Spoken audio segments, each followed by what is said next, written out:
All right. We're diving into something I know a lot of you are really into, and that's getting the most out of your training, especially when you're working with a partner. Yeah, Now, we're going through your notes here, and there's a lot of really interesting stuff about finding the right kind of resistance in training. lots to unpack there. Like sometimes you go up against someone and they're just resisting everything you do, and like Yeah. Boy. more frustrating than helpful, right? So your notes suggest maybe there's a smarter way to go about it. Oh, yeah, big time. That idea that tougher resistance always equals better learning. It's a misconception. Okay, so let's break this down. In your notes, you talk about the idea of a feeder and how crucial it is to have a skilled one. Yeah. For those who might not be familiar with the term, what exactly does that mean in the context of training? Right. So a feeder, basically, they're your training partner, Right. but they're not just a punching bag. You know what I mean? They're actively helping you practice your techniques. They're in on it. They understand what you're working on, what the drill is, what your goals are, I see. and they work with you, especially when you're still honing those fundamentals, proper technique, timing, all of that. Makes sense. That kind of feeder is way more valuable than someone who's just like mindlessly resisting everything you throw at them. You even have a quote here that I think really highlights this. A skilled feeder Hmm. is far more valuable than a blindly resisting opponent, especially for developing proper technique and timing. Yeah, nailed it. Which makes me think, it's not about overpowering your partner. It's about Just collaborate. learning together. Absolutely. And this is where I think the idea of progressive resistance comes in, right? Exactly. You got it. So is this kind of like when you're lifting weights, you start with lighter weights and work your way up? That's a great analogy, actually. Yeah, like let's say you're practicing an arm lock, right? Okay. You wouldn't start with your partner going all out trying to escape, would you? Probably not the best strategy. You start with them being compliant, Oh, letting you go through the steps, focus on the technique. got it. Then, as you get better at it, they add a little resistance. Maybe they try to pull their arm away a bit, Uh-huh. simulate a little more of a real struggle. Okay, yeah, that makes total sense. Uh-huh. But what happens if you skip that whole gradual process? Hmm. What if you just go straight to maximum resistance right off the bat? What are the downsides there? Well, that's where things can get a little interesting. It might seem counterintuitive, but forcing a technique too early when you're up against a lot of resistance, it can actually backfire. Really? How so? Like it can actually lead to developing some pretty bad habits. Oh, wow.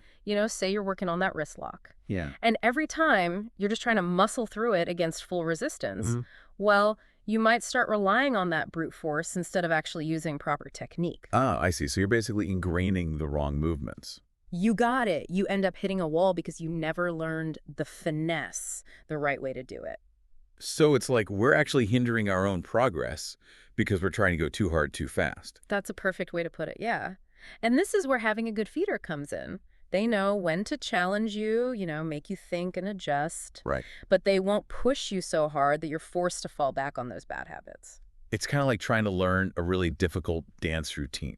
I Like imagine trying to nail it at full speed without even knowing the basic steps. Exactly. You're going to trip all over yourself Yeah, and get frustrated. yeah. Makes sense. So how do we take this idea and actually apply it to our training? Like, how do we know what level of resistance is right for us? Well, the key is to tailor that resistance level to, well, two things really. One, your training goals. Got it. What are you working on? And two, your skill level. That makes sense. Yeah. So not every training session needs to be an all-out battle, right? Exactly. Sometimes it's about, really refining the technique itself. Yeah.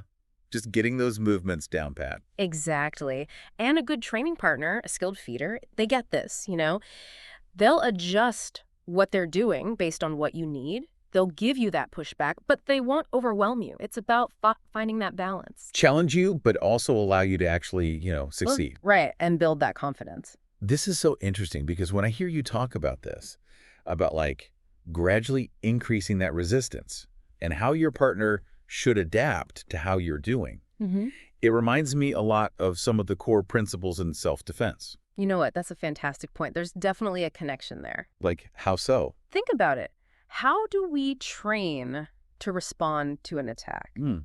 We start with the basics: blocks, reactions. Okay. But then we start to work on anticipating what our opponent's going to do, countering their moves. Right, right. And eventually, the goal is to be able to intercept an attack before it even fully forms. Right. Each stage is building on what came before it, you Yeah. know? It's like this progression. So are we saying that ultimately, yeah, we want to be able to handle pressure, but throwing someone in the deep end too soon is actually a bad thing? Exactly. We want to be able to function under pressure, for sure. In a real situation, things are going to be chaotic. Yeah. But if all you ever do is train at that super high intensity, you might never develop those core skills, Yeah. you know, that adaptability. Right, right. And that's why a training partner who knows how to gradually increase the challenge, it's like they're your guide, you know, Yeah. taking you through those different stages. That's so insightful. It makes you think about training in a whole new way. Like if you're someone who's been feeling stuck, or just frustrated with your progress, maybe it's time to take a look at how you're working with your partner. Yeah. Find that feeder, that person who really understands how to help you progress. It can make all the difference. Seriously, think back on your own experiences, you know?